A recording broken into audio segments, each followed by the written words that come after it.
Umsindisi from Amazulu Junior. Still alive here for Sundowns! Oh! And it's gone right through the keeper! And it's Mamelodi Khoza who will claim it! The centre back! Oh, it's been coming.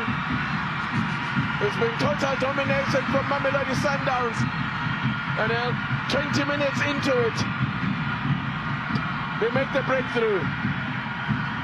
They make a breakthrough indeed. This is the start that we're looking for, with total dominance, with the intention, quick rotation of the ball, and also credit should go as well to, I think it was Overs that really played the ball back after this corner kick.